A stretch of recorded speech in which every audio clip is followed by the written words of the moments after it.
आप देख रहे हैं बिहार इन शॉर्ट्स। मैं हूं आपके साथ रोहित। बिहार के पूर्व उप मुख्यमंत्री और राज्यसभा सांसद सुशील कुमार मोदी ने आज पटना में प्रेस कॉन्फ्रेंस की और प्रेस कॉन्फ्रेंस के दौरान उन्होंने साफ साफ राजद पर बड़ा हमला बोला और साफ साफ कह दिया कि ये वही लोग हैं जो आरक्षण का विरोध करते हैं और सदन में आरक्षण के विरोध में बोलते हैं। और वहीं आपको बता दें कि वो लोगों को ये बात भी याद दिलाते नज़र आए कि ये वही लोग हैं जो नारा दिया करते थे कि भूरा बाल साफ करो, और भी क्या कुछ कर रहे थे सुशील मोदी।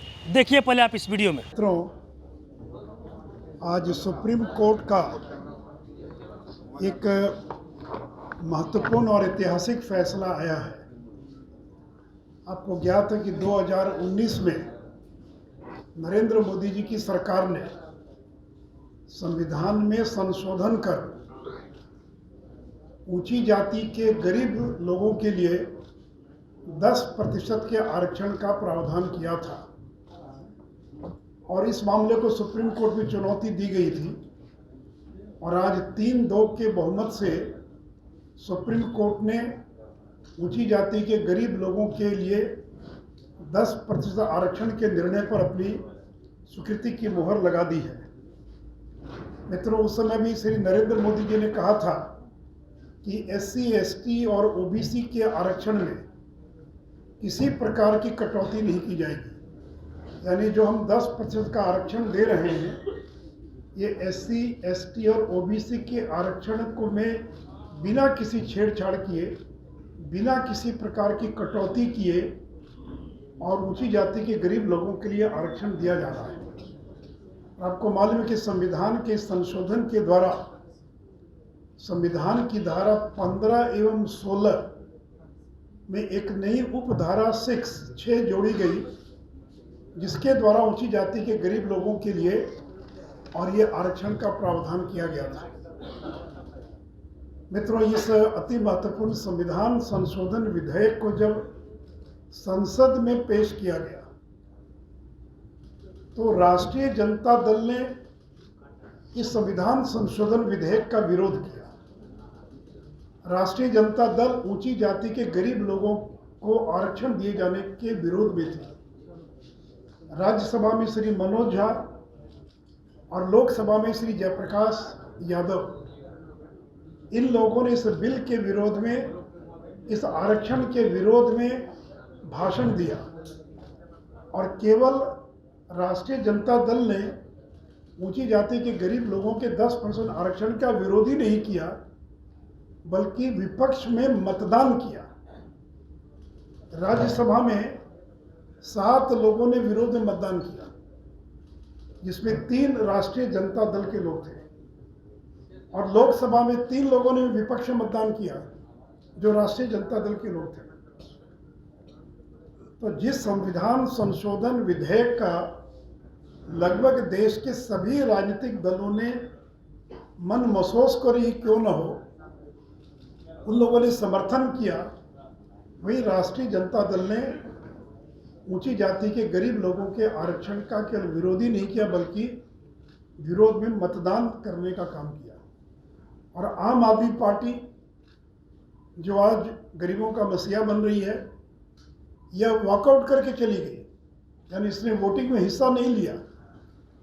और मित्रों, जब बिहार सरकार ने बिहार के अंदर भी सरकारी सेवाओं में और शैक्षणिक संस्थाओं में 10% के आरक्षण का बिल लाया विधानसभा में, ये 18 फरवरी 2019 को, तो राष्ट्रीय जनता दल और माले के लोग वेल में चले गए, हंगामा करते रहे ताकि बिल पारित न हो सके और इस बिल का विरोध करते रहे। और नीतीश जी ने उस दिन विधानसभा में ये कहा कि रांची से इनको निर्देश मिला है, इसलिए विरोध कर रहे हैं। रांची से निर्देश मिला मतलब लालू जी जेल में थे, तो लालू जी का निर्देश मिला, इसलिए ये लोग और विरोध कर रहे हैं। और अंत में ध्वनि मत से ये बिल पारित हुआ। यद्यपि विजय चौधरी ने कहा कि सर्वसम्मति से पारित कर रहे हैं, लेकिन राजद के लोग और माले के लोग वेल में आकर लगातार विरोध कर रहे थे उन्होंने मतदान में भाग नहीं लिया बल्कि व्यवधान पैदा करने का काम कर रहे थे। और मित्रों, 18 फरवरी 2019 के अलावा 29 जनवरी 2019 को जिग्नेश मेवानी के साथ तेजस्वी यादव का दिल्ली में कार्यक्रम था, संविधान बचाओ सम्मेलन, जिस सम्मेलन का आयोजन किया गया था ईडब्ल्यूएस के आरक्षण के विरोध में।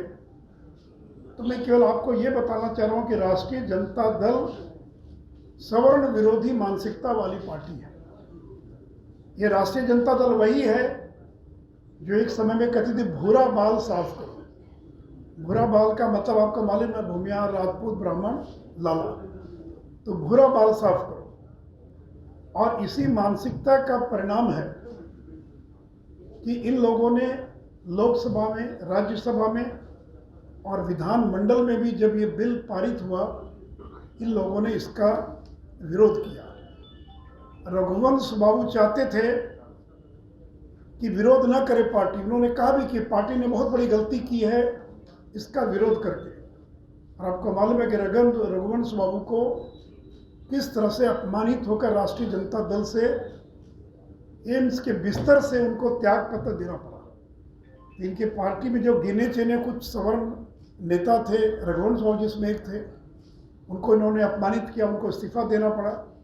दूसरे बड़े नेता जगदानंद सिंह पता नहीं कहाँ हैं, 1.25 महीने से लापता हैं, ऑफिस नहीं आए, कार्यभार ग्रहण नहीं किया, पता नहीं उनका क्या होगा। तो 2 बड़े नेता जो उनके पास थे, उन दोनों को इन्होंने और अपमानित करने का काम किया। तभी आपने देखा जो बिहार के पूर्व उप मुख्यमंत्री और राज्यसभा सांसद सुशील कुमार मोदी, उन्होंने साफ साफ कहा कि ये वही लोग हैं जो सदन में आरक्षण का विरोध करते थे। और वहीं उनका ये भी कहना था कि ये वही लोग ये लोग स्वर्ण विरोधी हैं। और वहीं उनका ये भी कहना था कि ये लोग हमेशा से स्वर्णों के खिलाफ रहते हैं। और वहीं उन्होंने ये भी कहा कि ये लोग इनका ही नारा था कि भूरा बाल साफ करो। और भी क्या कुछ कह रहे थे सुशील कुमार मोदी, आपने इस वीडियो में देखा। बस इसी तरह की तमाम खबरों के साथ आप मेरे साथ जुड़े रहें। तब तक के लिए धन्यवाद।